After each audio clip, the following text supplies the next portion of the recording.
New World Order. The New World Order holds that man should organize his civilization so that there will be no family, no right to private property, and no right to worship. So quite simply, the New World Order is the exact opposite of the Old World Order. Said another way, if you have the right now, you won't have the right in the New World Order. So the New World Order is the exact opposite of everything we are doing now in our current civilization called the Old World Order. The New World Order will have no families, the New World Order will have no right to private property, and the New World Order will not tolerate the worship of God. Now, with this basic understanding of both the conspiracy and a little about why we live in families, go to churches or synagogues, have the right to life, and have the right to private property, we can now start our study of the New World Order. This is what we're going to see, to examine. What is this thing called the New World Order? This is a picture of George Bush, our past president. Mr. Bush was at the time the leader of the capitalist world. On August the 30th, 1990, the 31st of August, 1990, President Bush held a press conference. The newspaper says, quote, President George Bush declared that a new world order could emerge from the Middle East crisis. The Middle East crisis he was talking about was the war in Kuwait that American forces were fighting at the time. He described this new world as being, quote, a world quite different from the one we've known, unquote. Actually, that was not the first time that George Bush talked about a new world order. On October the 12th, 1979, Mr. Bush told the United Nations, we must establish a new world order based on justice, on equity, and on peace. And here's a picture of Mr. Bush delivering that speech. Now, that obviously is not a picture of George Bush, but this is a picture of Fidel Castro, the dictator, in fact, the communist dictator of Cuba. It was not George Bush that delivered that speech to the United Nations. It was Fidel Castro. But as I said, Fidel Castro is a communist, and he wants the same thing that George Bush, the capitalist, wants. This is the article in which Fidel Castro demanded a new world order. The article said that Castro demanded the establishment of a new world order to replace the, quote, unjust world system that exists today, unquote. Castro does not like the current world system that encourages the family, the right to private property, and a concept of national borders called nationalism, so he wants to replace these things with the new world order. Castro is saying that the communists can coexist with the capitalists in the new world order. But if the capitalist wants his society to support the family, the right to private property, and national borders, and Castro considers them to be unjust, how can both conditions coexist? Castro is saying that the lion and the lamb can lie down together in this new world order. But if Castro thinks these things are unjust, they cannot coexist. The new world order must either tolerate families, private property, and nationalism, or they will not be allowed to exist. It is impossible for the lion and the lamb to lie down together. You cannot have a world society where the communist wants to abolish the right to private property and where a capitalist wants to preserve it. Because what is justice to one is injustice to the other. In fact, this article confirms what I just said. On October the 15th, 1991, Fidel Castro pledged his support for a socialist system. Yet he and Bush both want a new world order, one a socialist and the other a capitalist. For those who think that since George Bush is no longer in office, the new world order is going away, let me show you this article in the July the 26th, 1993 Newsweek magazine. As you can see, the headline reads, A Despot's Survival Guide, Dictators Mocking the New World Order. The New World Order did not die when George Bush left the presidency in 1993. This is Mikhail Gorbachev, the former head of the Russian government. The Milwaukee Sentinel of June the 5th, 1990 reported that, quote, Gorbachev urges New World Order. The article said that Premier Gorbachev, quote, called for the United States and the Soviet Union to be partners in building a new world order, unquote. But to show you that he was not embracing a capitalist new world order, Gorbachev told the world on November the 2nd, 1987, about 3 years before he supported the new world order, quote, "We are moving towards a new world, the world of communism. We, meaning the communists, shall never turn off that road." He said that they would never, and I repeat, never turn off the road of communism. That means that he envisions the New World Order as being a world of communism.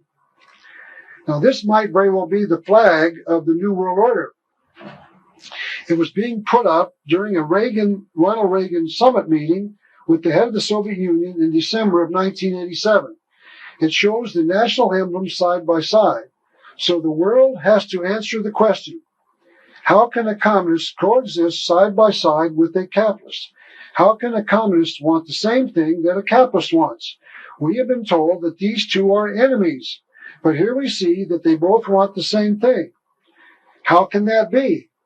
I want you to know there is an answer, but it is not the answer that the world wants to hear, because communism and capitalism are not enemies, they are allies.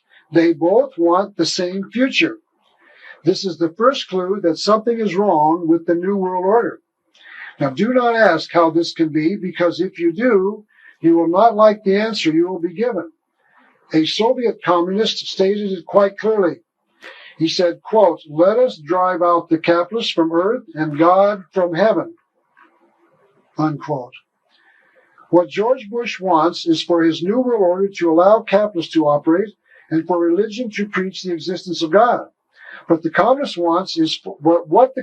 wants is for his New World Order to allow the communists to operate and for religion to be destroyed. Communism exists to destroy these things from out of the memory of man. Yet the New World Order can only allow the principles of one or the other to exist, because communism said it must drive out the capitalists. So the New World Order must be something that will make both the communists and the capitalists happy. And I want you to know that the New World Order will make both the communists and the capitalists happy, simply because the New World Order is pure communism. It will take me the next 4 hours or so of your time to prove that that statement is true. Because the New World Order of George Bush is the same New World Order of Mikhail Gorbachev. And it is because the New World Order is pure communism. Time magazine on December the 11th, 1989 had its cover show George Bush and Mikhail Gorbachev, quote, "building a new world," unquote. Apparently is already started.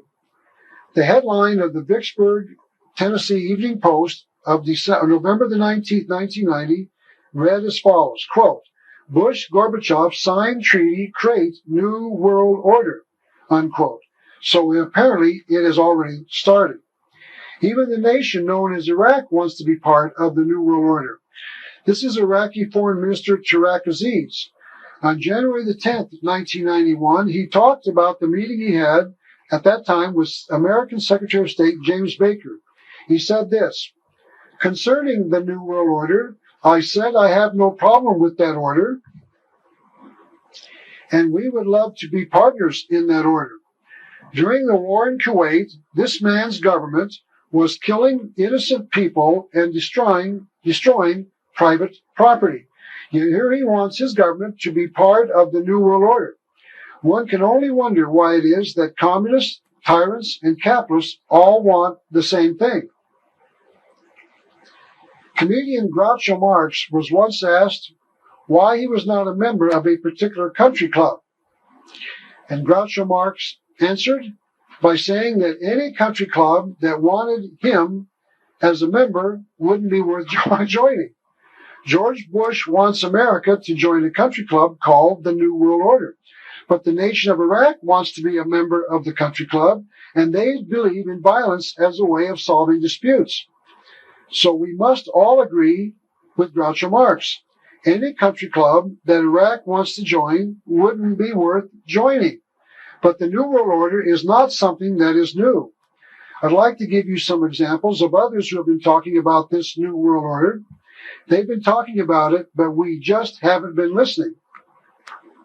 On January the 30th, 1976, a new document called the Declaration of Interdependence was introduced to the American people. It was signed by 32 senators and 92 representatives in Washington, D.C., and read in part, 2 centuries ago, our forefathers brought forth a new nation. Now we must join with others to bring forth a new world order. Historian Walter Mills maintained that prior to World War I, Colonel Edward Mandell House, the major advisor to President Woodrow Wilson, had a hidden motive for involving America in the war. This is a picture of the colonel on the left, and that is President Woodrow Wilson, shown on the right, the president at the time. The historian wrote this about Colonel House. The colonel's sole justification for preparing such a batch of blood was his hope of establishing a new world order of peace and security. The Associated Press reported on July the 26th, 1968, that New York Governor Nelson A. Rockefeller says, as president, he was running for the presidency at the time, as president, he would work towards international creation of a new world order in 1968. George Bush didn't talk about it until 1990. So this is not a new concept. It goes back until at least prior to Colonel Edward Mandell House. What is this country club that communists, tyrants, and wealthy capitalists want to join? Once again, what is the New World Order? Adolf Hitler, the socialist head of the German government during World War II, also spoke about a New World Order. He said, National Socialism will use its own revolution for the establishing of a New World Order. So now we have socialists also in favor of the New World Order, favored by communists, tyrants, and capitalists.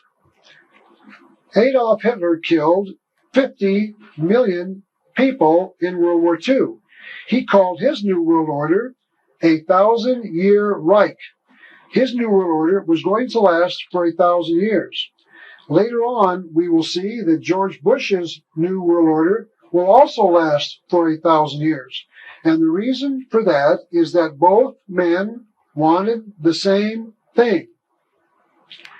On October the 27th, 1941, just before World War II started, President Franklin Roosevelt went on national radio and said, Hitler has often protested that his plans for conquest do not extend across the Atlantic Ocean.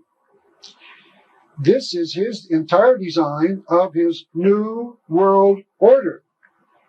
Roosevelt went on to say, it is a plan to abolish all existing religions. Hitler wanted his New World Order to abolish religion. George Bush wants his New World Order to abolish religion. Hitler wanted his New World Order to last 1,000 years. George Bush wants his New World Order to last 1,000 years. And certain people are volunteering the United States as the nation which is going to put the New World Order into place. Former Secretary of State Henry Kissinger said this on April the 18th, 1975.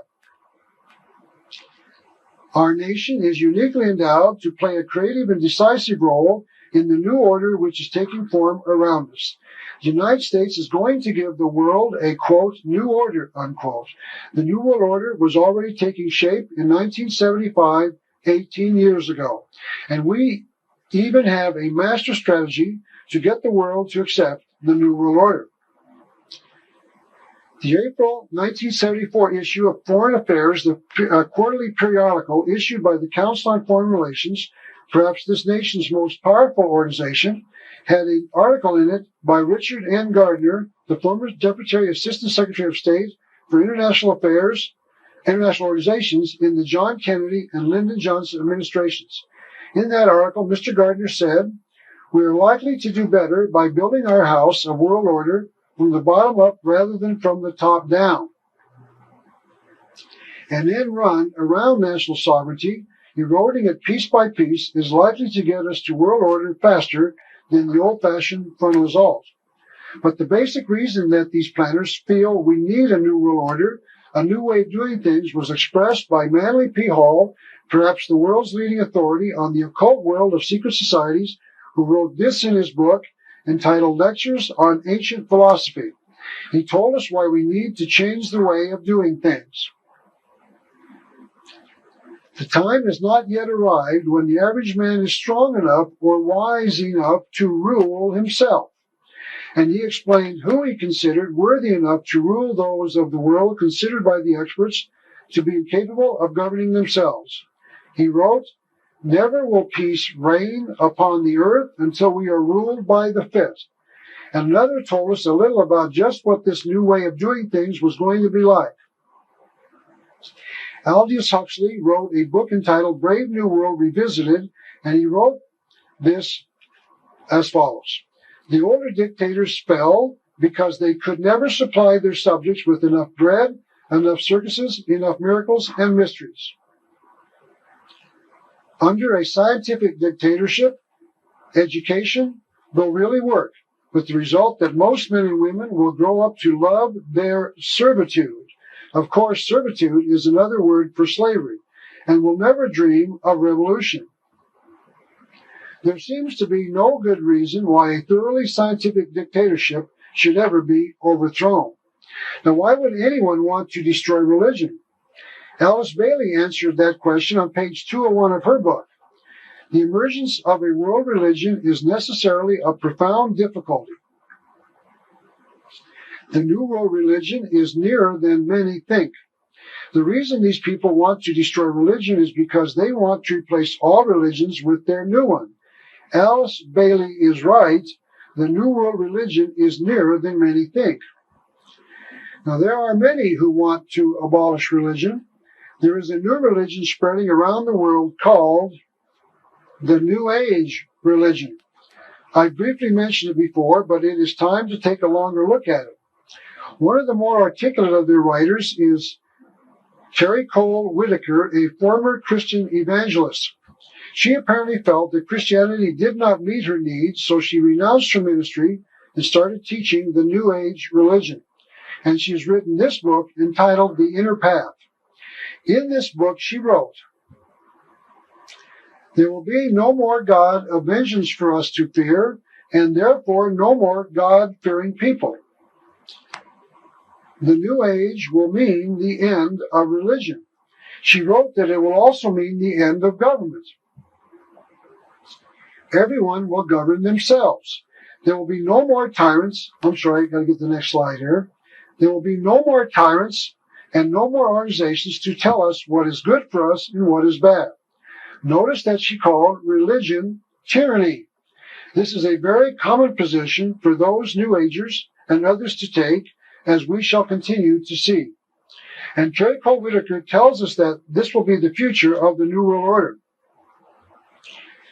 The New World will be a world in which there will be none of the things that make up the misery of the world today. The things that make up the misery of the world today are the things that guide our present civilization, meaning the old world order. Now back to Terry Cole Whitaker. We have an opportunity to create a new reality and to put an end to the old. If each man and woman is to decide for themselves what is right and wrong, there is no such thing as sin. Terry Cole Whitaker believes this as well. She wrote, "You are guiltless. None of what you have done is wrong in the highest sense. There is no such thing as wrong in God's world." And then she went on to say, "The good news is that sin is nonsense." What she is saying is that God messed up the universe, and Lucifer and man's mind, his reason, will straighten it all out. That's what the New Agers believe. Then she continued, "There is no one single right way and no one single truth. Everybody's truth is right for them. It's all right to do whatever brings you happiness. Worship yourself. You are the light." This is the teaching of the public schools today in America in the field of sex education. It is being taught without any morality. There is no morality in the sex education teaching in our schools today. Each individual decides what is right and wrong for themselves. Parents, the rabbi, the priest, the minister cannot teach anyone what is right and wrong about sex today. Each individual is to decide for himself. A young man attends the sex education class in his public school. He is taught the mechanics of sex, but not what is right and wrong. He decides that a young lady in one of his classes is pretty. She is sexually arousing to the young man, so he takes her into the bushes. She cries rape because she did not consent to the act. The government comes to arrest the young man, and he asks the arresting officer why they are arresting him. He is told that rape is wrong because the young lady did not consent to the act. He replies that he was taught that there were no rights and wrongs in regard to sex, and he explains that what he did was not wrong because the school taught him that what he decides is right is right. So he decided it was right to take the young lady into the bushes. But the government says that what he did was not permissible because there are rights and wrongs in sex. Consider the quandary that this puts into the mind of the young man. On the one hand, he is taught that there is no morality in sex. He can decide for himself, and he decided that rape was acceptable. And on the other hand, he is told by the government that he cannot decide that there are no rights and wrongs in sex. The crime is called rape, and he is going to jail. This is called hypocrisy. One branch of government says that rape is acceptable, another says that it isn't. But that is the quandary the government wants our young people to be in. And it also illustrates just how foolish this philosophy is. It can only cause confusion amongst our young people, and it has. And that is why teenage rape is on a dramatic rise throughout the United States. We all see it, but no one tells us why it is occurring, and now we know. So new thoughts about how we should live our lives are surfacing. There are many who have been telling us about these changes. I'd like to return to the writing of Benjamin Creme, one of those recommending major changes in our civilization. Mr. Creme is a leader in the New Age religion, and he has been talking and writing about the changes coming in the future for several years. I'd like to quote once again from his book entitled Maitreya's Mission in 1986. I will explain who this individual named Maitreya is a little later, but at this point I wanted to read a quote from Mr. Creme's book from page 3. Here's what he wrote. We are moving into a period of climax leading to events which will fundamentally alter life as we know it. Tremendous changes are taking place in all areas of life, preparatory to the establishment of entirely new modes of social living and relationship. We are standing at the beginning of a new era, a new cosmic cycle. So Mr. Creme is telling us that tremendous changes are coming. We are going to alter life as we know it. He went on to say, we are about to witness profound changes in all our institutions and structures, political and economic, religious and social, scientific, educational, and cultural. Eventually, this will mean total change of all of our institutions. So people are talking about changing our civilization, the way that we live our lives. We will continue our study of this new world order after this break.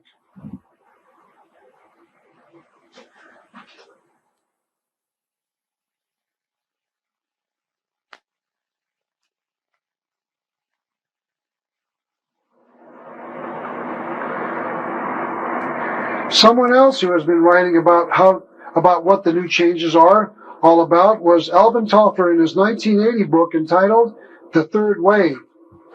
He wrote this: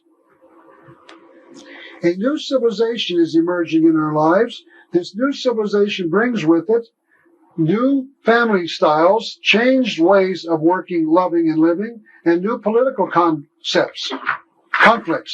Mr. Toffler in 1980 was talking about the changes we are seeing today. He was talking about how one-parent families would become far more common. Now, this is an article in the July 26, 1993 Newsweek magazine. It shows that more single women are choosing motherhood. That means that there are increasing numbers of one-parent families in the United States. Children are growing up without a father. The two-parent family is becoming a thing of the past. The wife in the two-parent family is increasingly out in the workplace instead of being at home raising the children where our traditional family has placed her. Television is making certain that we understand that single parenting is acceptable. This is Newsweek magazine, or is a Newsweek article in their August 30th, 1993 magazine. The title and subtitle read, Fractured Family Ties. Television, forget kids shows. The network's new theme is single parenting. The article pointed out that there are three messages from the coming 1993 television season. Parents rarely come in pairs. Nationwide, 1 in 4 families is headed by a single parent, but on the coming television programs, nearly 2/3 will be run by a single mom or dad. Number 2, we're being taught by TV, father knows least. When its dad is on his own, expect major dysfunction. In other words, dads cannot run a family alone, but moms can. And the number 3 lesson is parents are just overgrown kids. In other words, fathers running a one-parent family is not good. Moms running it is better, but not by much. And finally, parents are not capable of raising their children. And someone will be offering a better solution. The government will raise your children for you, and they will do it correctly. It is happening right now on our television sets. And America continues to watch their television and learn about the New World Order. Toffler was talking about other changes in the family as well. The Arizona Daily Star, our local newspaper here in Tucson, of October the 3rd, 1991, said that legalizing gay marriages would benefit everyone. The article failed to convince me that it would, so I am one member of this everyone who would not benefit by the legalization of gay marriages. The ultimate goal of all of these thoughts is the destruction of the one-man, one-woman marriage. Life magazine a few months ago had a series of articles that talked about the traditional family, meaning one man, one woman, and the children all living together. The article said, families have been through a bad time in recent years. It talked about how 2 gay men were striving to make their family work. We've never defined a family to mean 2 gay men before, but we are now. This is another article that says that a court had ruled that a gay couple was now included in the definition of a family. Our courts are now defining the word family to include 2 gay men. I will predict that very shortly, homosexual and lesbian marriages will become legal. Mr. Toffler talked about changed ways of loving. Lesbianism and homosexuality are currently being taught in our public schools as alternative lifestyles. Now here we see that the Massachusetts Supreme Court recently approved the adoption of a 5-year-old girl by a lesbian couple. Someday soon, even bestiality will be considered, quote, normal, unquote. Mr. Toffler also discussed new ways of living. The marriage commitment will be looked down upon as being archaic and old-fashioned. So the new practice will become living with your partner, and don't marry your partner, him or her, because this will cause grief in your relationship. These are the changes we see happening daily in America. These are the changes that we see, but we do not understand that they are part of a major plan to destroy the family as a unit. In other words, in the New World Order, there will be no family unit. So we must be taught that it is obsolete, out of step, and worthy of being replaced. Don't forget, Mr. Toffler wrote this in 1980. He was indeed a true prophet, or was he told beforehand what was being planned? Now, there is another major change taking place in America. America's tradition was for the woman upon marriage to take the name of her husband as her own, dropping her maiden name. Now she often takes her mother's maiden name or her former maiden name and hyphenates it, such as Margaret Joan Smith. This is a move from the traditional position where the woman took her husband's name. U.S. News and World Report reported in June of 1993 that a married couple combined their names to form a new name. Her last name was Flaherty, and his last name was Flaherty, and her last name was Silverman, so they combined their names so that both now became Flaherman. So I guess we will see more of that in our society. In the New World Order, meat eating will be replaced with vegetarianism, which will become mandatory. Benjamin Creme, a believer in all of these changes, wrote on page 193 of his book, "Out of this change will come a vegetarian diet for mankind. This will be the norm. In the New Age, vegetarianism will become the norm. It does become necessary. So in the New World Order, there will be no meat eating. In fact, everything is going to change. Even the differences in the sexes will be eliminated as much as can be achieved by the planners. This is already happening in our world.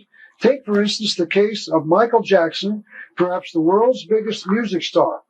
Now, why is he such a major media personality? Why does the major media tell us about his every move? Why is it that he has had more plastic surgery than nearly anyone else? Because someone wanted him to look like a sexless young man. We are not able to tell if he is a male or a female. This is a picture of Michael Jackson with Brooke Shields, and it appears as if he is wearing a woman's makeup. He has had all of that surgery to make him look sexless. He is now wearing makeup to make him look sexless. And the question we are to ask ourselves when we see Michael Jackson, is he male or female?